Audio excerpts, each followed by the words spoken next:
특이한 제목입니다. 외국인 투자와 사기라는 제목으로 설명드리도록 하겠습니다. 오늘 영상을 제작하게 된 의의입니다. 여러 나라에서 무역과 투자 관련된 사기가 지속적으로 발생을 하고 있습니다. 특히 요즘 코로나19로 인해 국내 기업들이 어려움을 겪고 있는 틈을 타 더욱 기승을 부리고 있는 것으로 판단이 됩니다. 미국인들도 이런 피해를 입는 경우가 많아서 미국의 국무부 웹사이트에 가면 주의를 환기시키는 그런 내용의 글을 게시한 적도 있습니다. 피해 유형을 보면 투자 등을 미끼로 투자 실행과 관련된 비용 명목으로 통상 수천만 원 또는 수억 원 상당의 자금을 송금받은 후 잠적을 하거나 잠적은 하지 않더라도 불가능한 조건을 제시하면서 투자를 미루고 있는 경우가 있습니다. 예를 들면 소버린 개런티를 요구하는 경우가 있는데, 소버린 개런티라고 하는 것은 국가가 채무라든지 투자에 대해서 보장을 요구하는 겁니다. 실현 불가능한 것을 요구하는 거죠.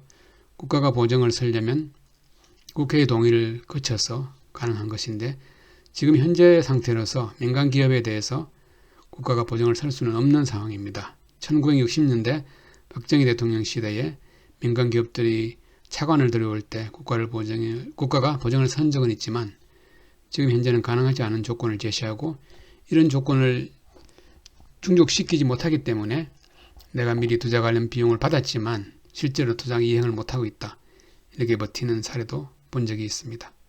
가장 큰 피해를 입는 경우는 본국으로 유인을 해서 납치를 한 다음에 몸값을 요구하는 사례가 있습니다. 주로 사우스 아프리카 같은 데에서 이런 사례가 발생을 하는데, 투자를 미끼로 자기 나라로 초청을 하게 됩니다. 그러면 공항에서 영접을 나와 차에 태운 다음에 바로 머리에 총을 겨누고 그 앞에서 가족에게 전화를 하거나 또는 회사에 전화를 해서 일정한 금액을 송금할 것을 요구합니다. 돈을 보내주지 않으면 살해를 하겠다는 그런 위협을 하는 거죠. 우리나라도 최근 피해를 입는 기업이 크게 증가를 함에 따라 정보기관 등이 해결책 마련을 위해서 고심을 하고 있으나 해결이 쉽지 않습니다. 왜냐하면 이런 범인들의 근거가 다른 나라에 있기 때문에 우리가 현지에 가서 범인을 체포한다는 것은 상당히 어려움이 있기 때문입니다.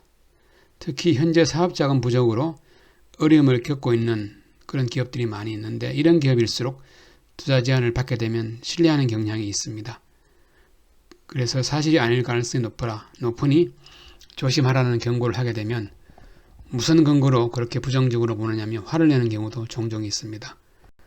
그래서 간접적으로 사례를 접하게 되면 좀 더 냉정하게 판단할 것을 기대하고 이 영상을 제작하게 되었습니다. 외국인 투자 관련 사기 예방 대책을 나름대로 정리를 해보았습니다. 외국 투자가와 연락이 닿게 된 경위가 중요합니다. 보통 이야기를 들어보면 지인의 소개를 통해서 투자가를 알게 된 경우가 많은데, 투자가를 소개한 지인 역시 선의의 피해자일 가능성이 높습니다. 주로 이렇게 소개한 이런 교포 등이 이런 일을 맡고 있는데, 그런 교포들도 알고 보면 실제로 그런 투자가들이 한국에 투자할 것으로 믿고 소개를 하는 경우가 많기 때문에 최종적으로는 선의의 피해를 입는 경우가 많습니다. 결론적으로 말씀드려서 제대로 된 투자가들은 일반적으로 지인 소개로 투자처를 발굴하지는 않습니다. 그리고 특히 무조건적인 지인 신뢰는 금물입니다. 외국인과 국내 기업 간에 중재를 자처하는 사람들 중에는 은행 또는 금융감독기관 간부 출신도 있는 것을 본 적이 있습니다. 그렇다고 해서 이런 경력이 있다고 해서 특히 신뢰를 많이 하는 경우가 있는데 주의를 요합니다. 한국에 투자를 하겠다는 그런 의향을 비치고 있는 외국 기업인 경우에는 그 이유가 명확하게 드러나기 마련입니다.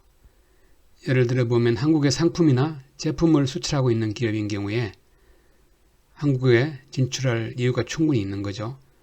한국으로부터 상품이나 제품을 수입하고 있는 기업, 한국에 있는 경쟁업체와의 제휴 희망 기업, 제3국에 진출하기 위한 교두보를 구축하기 위한 기업. 예를 들면 지금 중국과 미국은 무역 분쟁 중에 있습니다. 중국 기업이 미국에 수출을 하고 있는데 그런 무역 분쟁으로 인해서 어려움이 있는 겁니다. 그럴 경우에 한국에 회사를 설립하게 되면 그 외국인 투자 기업은 한국 법인이 됩니다. 그 한국 법인은 여기에서 만든 제품을 중국에 수출할 때도 한중 FTA를 활용할 수 있고 미국에 수출할 때는 한미 FTA를 활용할 수 있습니다. 그 기업이 수출한다면 그것은 한국 기업이 수출하는 것이니까 미국의 무역 장벽을 걱정할 필요가 없는 것입니다. 한국의 기술을 필요로 하는 업체도 한국에 투자할 수가 있습니다. 반대로 한국 기업에 기술을 제공하고 있거나 관심이 있는 기업도 투자 가능성이 있습니다. 한국 대기업 납품업체와의 관계를 형성하기 위해서 투자를 하는 경우도 있습니다. 현대자동차가 미국에 진출을 했는데 그 인근에 있는 자동차 부품 회사가 현대자동차에 납품을 하고 싶은 겁니다.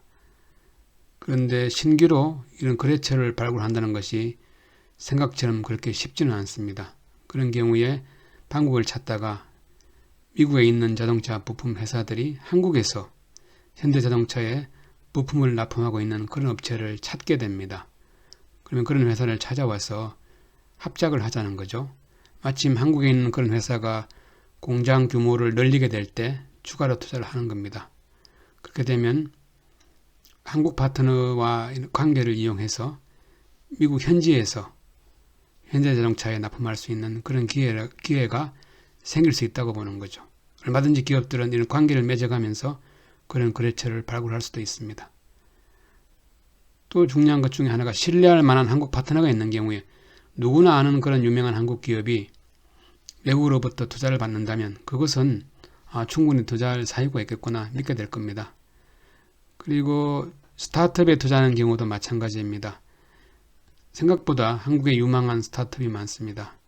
그래서 한국 투자 실적이 많이 있는 해외 유명 엑셀러레이터라든지 VC 같은 회사가 스타트업, 아직 중소기업이죠. 합초기에 있는 그런 회사에도 얼마든지 투자를 할 수가 있습니다. 왜냐하면 이미 그런 투자를 하고 있기 때문입니다. 이런 경우에 보통 투자를 결정하는 그런 요인들은 전략적 그런 목적을 가지고 투자를 하는 거죠. 그래서 반대로 이야기하면 이런 특별한 사유가 있지 않은데 한국에 투자를 하겠다. 그것을 우리가 보통 재무적 투자자라고 합니다. 다시 말해서 돈은 굉장히 많이 있는데 투자할 곳을 못 찾아서 한국의 불특정 중소기업을 찾은 다음에 그 사업을 보고 큰 돈을 투자하겠다. 이론적으로는 가능할지 모르겠지만 현실적으로는 가능성이 거의 없는 이야기입니다. 그렇기 때문에 투자를 하겠다고 하는 외국 투자가를 보고 그 회사가 왜 한국에 투자를 하려고 하는지 그 이유를 한번 알아봐야 됩니다. 명확하게 이해가 가지 않는다면 실제로 투자할 가능성은 낮다고 보셔도 무방할 겁니다. 외국 투자가의 실체를 파악해 보는 것이 중요합니다. 한국 또는 다른 나라 투자 실적이 있어야 되겠죠. 그 중에서도 다른 나라 투자 실적은 확인하기가 쉽지 않으니까 한국에 그런 투자 실적이 있다면 그런 투자가에 대해서는 상당히 신뢰를 하여도 문제가 없을 겁니다. 그 다음은 외국 투자가의 외모라든지 업무 지식 등도 중요합니다. 실제로 이런 사람들이 한국을 방문하는 경우도 많이 있는데 만나서 이렇게 이야기를 해보면 다른 나라에 수천억 투자를 하는 그런 투자 전문가라고 보기에는 외모도 어울리지가 않고 또 업무 지식도 너무 없다는 것을 알 수 있는 경우가 많이 있습니다. 다음은 굉장히 주관적인 판단 기준이긴 한데 체류하고 있는 호텔 등도 중요합니다.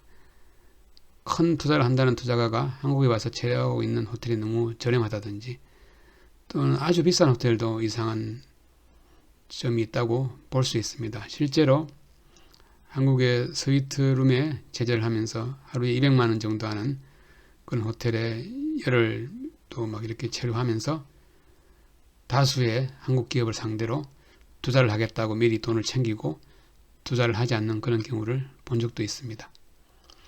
그리고 많이 받는 질문 중에 하나가 투자를 하겠다고 하는 회사가 있는데 실체가 명확하지 않아서 기업 신용조사를 할 수 있는 방법이 있는지 이런 문의를 하는 경우가 많이 있습니다. 대표적으로 미국의 기업 신용조사업체 던앤브래드스트리트 같은 데는 돈을 받고 기업의 신용조사를 합니다. 한국에 수백억 투자를 하겠다는 그런 투자가가 실체 파악이 어려워서 기업 신용조사를 통해서 실체를 파악한다는 것은 현실적으로 성립되기 어려운 이야기입니다.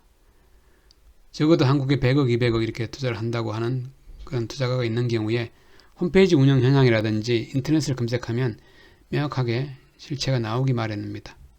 그렇지 않다면 이상한 겁니다. 그 다음에 한국에 대리인이 있는지도 상당히 중요한 체크 포인트입니다. 다른 나라에 몇천만 불 투자를 하겠다는 그런 투자가라면 거의 공식처럼 한국에 있는 대형 로펌을 고용을 해서 그런 업무를 맡기고 있습니다. 왜냐하면 다른 나라에 투자를 하게 된다는 것은 완전히 다른 법 체계와 또 관습과 또 그 나라의 사업 관행이라든지 이런 것들을 파악을 해야 되는데 그런 것을 파악하지 않고 수백억 투자를 한다는 것은 있을 수 없는 일입니다. 굳이 대형 로펌을 이용하는 이유는 반드시 전문성이 있어서라기보다는 중소형 로펌도 전문성은 있을 수 있습니다. 그런데 보험 가입하는 성격, 보험 가입 성격이라고 보시면 됩니다. 이런 데다 맡기면 그래도 그 실수할 확률이 적다, 뭐 그렇게 보고 심리적으로 안심을 하기 위해서 대형 로펌에 일을 맡기는 거죠. 그래서 한국에 대리인이 전혀 없이 직접 한국에 투자를 검토한다면 그것은 가능성이 상당히 낮은 이야기입니다. 거의 없다고 보시면 됩니다. 그리고 가끔 명함을 이렇게 보내오는 경우가 있는데 요즘은 구글 맵에서 검색해보면 지도를 얼마든지 검색해 볼 수 있고 실제로 거기에 건물이 있는지 또 건물의 외관은 어떤지 알 수 있습니다. 어떤 경우에는 보니까 아주 유명한 외국의 그런 은행에서 투자를 하겠다고 했는데 실제로 그 건물의 외형을 보니까 그런 거하고는 전혀 관련이 없는 그런 주택 같은 건물이었습니다. 투자 유치를 하게 될 때 검기어라는 것이 있습니다. 다시 말해서 이런 말을 들으면 그 말을 듣는 순간 바로 상대할 필요가 없습니다. 거래를 중단하여야 할 것입니다. 가장 대표적인 것이 한국을 방문하지 않고 투자를 하겠다고 하는 경우입니다. 현실에서는 절대로 있을 수 없는 일입니다. 어떻게 투자를 하겠다는 회사를 만나보지도 않고 가보지도 않고 매일 왕래만으로 수백억이나 되는 투자를 하겠습니까? 반대로 생각해보면 절대로 있을 수 없는 일입니다. 이거 한 가지만 가지고도 투자를 하겠다고 하는 그런 투자가들을 충분히 평가를 해볼 수가 있을 겁니다. 그 다음에 에스크로우 계좌를 언급하는 그런 투자가들은 실제로 투자할 가능성이 거의 없다고 보시면 됩니다. 그 다음에 스탠바이 LC를 언급하는 투자가도 마찬가지입니다. 스탠바이 LC라고 하는 것은 외국 은행에서 발급한 지급보증서로서 그 지급보증서를 가지고 그 은행이 거래하고 있는 한국에 있는 은행에 제시를 하게 되면 그 지급보증서 금액 범위 내에서 자금을 대출받을 수 있는 그런 지급보증서를 말하는 겁니다. 이런 방법으로 투자를 하겠다고 접근하는 외국 투자가들이 있는데 이론적으로는 가능하지만 현실적으로 또는 실무적으로 이렇게 해서 한국에 투자를 하건 자금을 대출해주고 하는 사례가 거의 없다고 보시면 됩니다. 아주 특별한 경우가 아니면 이런 경우는 없습니다. 그 다음에 비영리법인 또는 트러스트 자금으로 투자를 하겠다는 경우, 미국 FRB 자금이라고 하는 경우, UN 자금이라고 하는 경우 더 이상 이야기를 들어볼 필요도 없습니다. 서비스 비밀 계좌에 돈이 있다고 하는 이야기도 마찬가지입니다. 또는 유명인의 미망인을 자처하는 투자가, 예를 들면 이라크에 장군 출신이 있었는데 그 장군이 사고로 사망하면서 비밀 자금을 배우자에게 맡겼다. 그래서 수천만 달러가 있는데 이 돈을 한국에 투자를 해서 여생을 편안하게 보내고 싶다. 도와주었으면 좋겠다. 그런 메일을 받는 경우가 많이 있는데 검색을 해보면 실제로 그런 유명인이 있는 것은 사실입니다. 인터넷 검색해보면 헬기 사고로 사망한 그런 장군이 나오는 것은 맞습니다. 중요한 것은 그런 메일을 보내는 사람이 실제로 유명인의 미망인의 배우자가 아니라는 거죠. 너무나 뻔한 스토리인데 처음 이런 메일을 받다 보면 속는 경우가 종종 있습니다. 먼저 자주 연락 오는 투자가가 연락을 해올 수도 있습니다. 근데 너무 자주 먼저 연락을 해온다면 그것도 이상한 겁니다. 누가 더 아쉬운가에 따라서 차이가 있을 텐데 그렇게 돈이 많이 있는 회사들은 투자를 못해서 아쉬울 건 없습니다. 투자를 받을 회사가 훨씬 더 아쉬운 거죠. 투자 받을 회사에게 지속적으로 연락을 해서 서류를 요구한다든지 하는 것은 실현 가능성이 아주 낮다고 보시면 됩니다. 그리고 처음에 투자하는 금액이 너무 큰 경우입니다. 전체적으로 수천억, 수조를 투자한다고 하면서 최초로 보내는 자금을 수억 달러 보내겠다. 그렇게 얘기를 한다면 수천만 달러도 마찬가지입니다. 그것은 실제로 투자를 할 가능성이 거의 없습니다. 자금 운용을 효율적으로 하기 위해서는 꼭 필요한 만큼, 그때그때 필요한 만큼 투자를 하는 것이 일반적일 것입니다. 그리고 돈을 빌려주는 경우도 많이 있는데, 실무적으로 이런 경우에는 담보 제공을 할 수 없기 때문에 신용대출이라고 보시면 됩니다. 무담보대출이죠. 그런데 제시하는 이자율을 보면은 연간 3%다. 있을 수 없는 이자율입니다. 특히 이는 투자가들이 많이 쓰는 수법이 리보금리에서 플러스 1%를 한다. 리보금리 이야기가 나오면 더 이상 이야기를 전개할 필요가 없습니다. 통장의 잔고를 보여주거나 또는 거액의 수표를 제시하고 투자 의향이 있음을 밝히는 그런 외국인들이 있을 수 있습니다. 이것도 있을 수 없는 일입니다. 투자를 받아야 되는 입장에서 투자가에게 실제로 통장 잔고가 있는지 보여달라고 하는 것은 상당히 무례한 그런 요구입니다. 그렇지 않은데 먼저 통장 잔고를 보여준다든지 또는 거액의 수표 실물을 제시하고 이 수표를 가지고 투자를 하겠다, 그렇게 말하는 외국인들이 있다면 투자될 가능성이 없다고 보시면 됩니다. 수표라고 하는 것은 현금은 아니기 때문에 그런 수표를 추심을 해서 현금화해서 투자를 해야 되는데, 현금화해서 투자를 하면 될 일이지 수표를 보여주고 그걸 가지고 투자를 하겠다, 그것도 역시 있을 수 없는 일입니다. 먼저 투자가가 여권을 제시하는 것도 이상한 일입니다. 여권이라고 하는 것은 굉장히 개인적인 그런 정보이므로 투자를 하는 경우에 외국인들이 여권을 제시하는 일은 없다고 보시면 됩니다. 반대로 한국에 있는 투자를 받을 회사에 임원들의 여권 사본을 요구한다고 하면 그것은 여권을 위조하기 위한 그런 도구로 사용할 가능성이 높습니다. 또 너무 유명한 투자가, 예를 들면 JP모건이다. JP모건에서 한국 기업에 수억 달러 투자를 하겠다, 그런 의향을 보이고 있다. 사실이 아닐 가능성이 대부분입니다.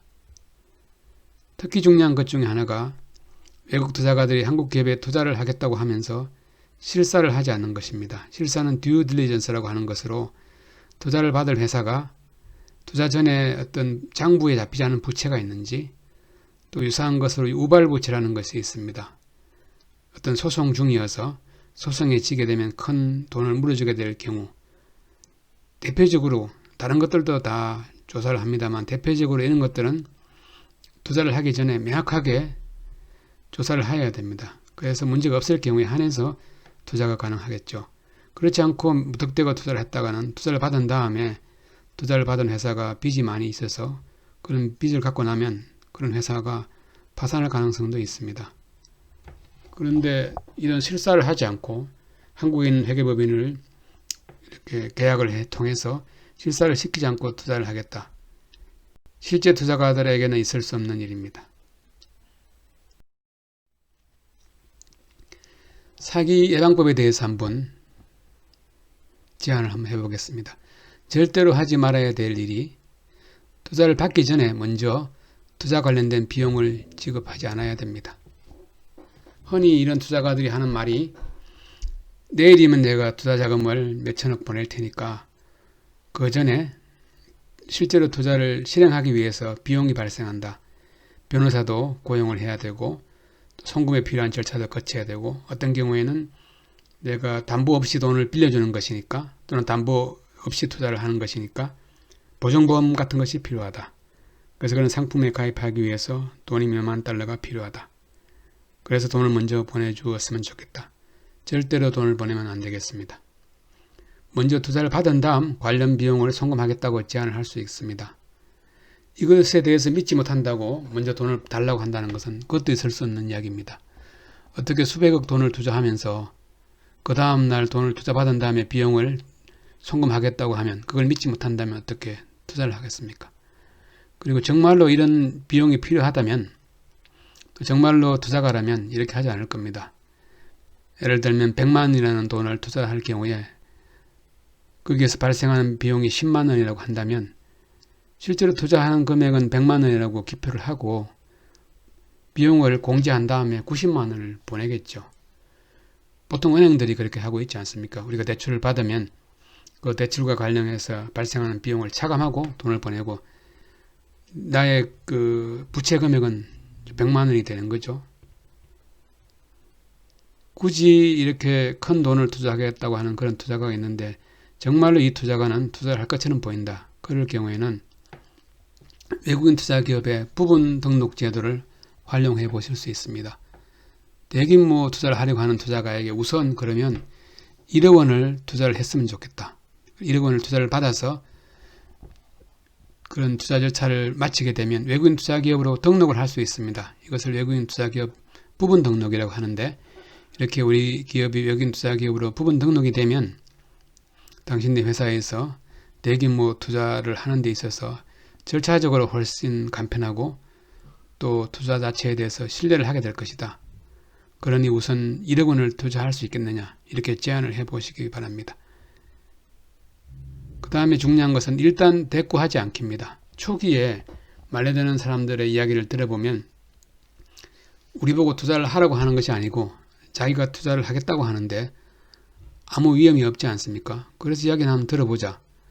그런 생각을 가지고 대꾸를 하다가 보면은 자기 체면에 빠져서 자기도 모르게 투자가를 맺게 되고 그래서 최종적으로 위험에 노출되는 경우가 많습니다. 대꾸를 하지 않는 것이 굉장히 중요할 것입니다. 기타 생각해 볼 포인트들이 있습니다. 이런 제안을 받았을 때 입장을 바꿔서 생각해 보시기 바랍니다. 한 발짝만 뒤로 물러나서 제3자적 입장에서 보시기 바랍니다. 우리가 너무 좋은 것은 사실이 아닐 경우가 많습니다. 백마탄 왕자는 동화에서나 나오는 이야기이지 현실 세계에서는 정말 흔치 않은 그런 이야기입니다. 우리 회사가 자금이 필요한데 100억, 200억을 선뜻 투자를 한다든지 빌려주겠다고 하는 그런 투자가가 지인을 통해서 소개를 받는다든지 아니면 내가 가만히 있는데 어떤 메일을 통해서 연락이 온다든지 너무 좋은 일이라고 생각되시면 사실이 아닐 가능성이 높다는 것을 한 번만 더 생각해 보시기 바랍니다. 그리고 이런 기업들의 이야기를 들어보면 자금이 꼭 필요한데 한국에 있는 투자처로부터 투자를 받는 것이 너무 어렵다. 벤처 캐피탈 같은 데 이렇게 접촉해보면 너무나 까다롭고 해서 도저히 투자를 받을 수가 없다. 그래서 외국으로부터 투자를 받기로 했다. 실무적으로 국내 기업에서 투자를 받는 것보다 외국인 투자를 받는 것이 10배, 100배 어렵다고 보시면 됩니다. 특히 자금이 부족해서 국내에서 투자를 받지 못해서 그래서 외국인 투자를 받아야 되겠다.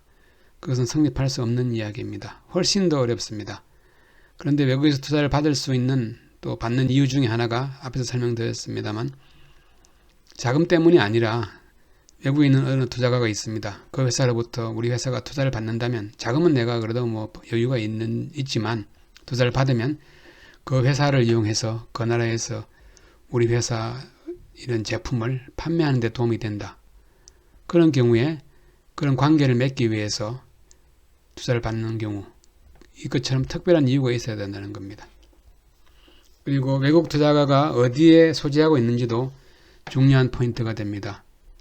필리핀이라든지 인도네시아, 러시아, 사우스아프리카, 터키, 또 중동 국가 등인 경우에는 특별히 주의를 요합니다. 왜냐하면 이런 나라에 있는 회사라든지 개인들이 한국에 있는 기업들을 상대로 상당히 많은 사기를 치고 있기 때문입니다.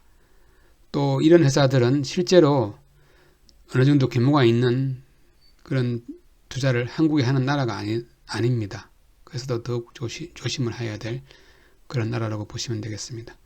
마지막으로 투자를 하겠다고 하면서 또는 돈을 빌려주겠다고 하면서 계약서 초안을 이렇게 보내오게 되는데 그런 내용들을 이렇게 보면은 너무나 조잡한 그런 계약서입니다. 이 정도 전문성을 가지고 다른 나라에 투자를 하는 그런 회사들이 만든 계약서라고 보기는 어려울 정도로 조잡한 계약서를 가지고 있는 경우가 많습니다. 이상 외국인 투자를 받기 위해서 외국 회사들을 만날 때 가급적 사기를 당하지 않는 방법에 대해서 설명을 하여 보았습니다. 이상입니다.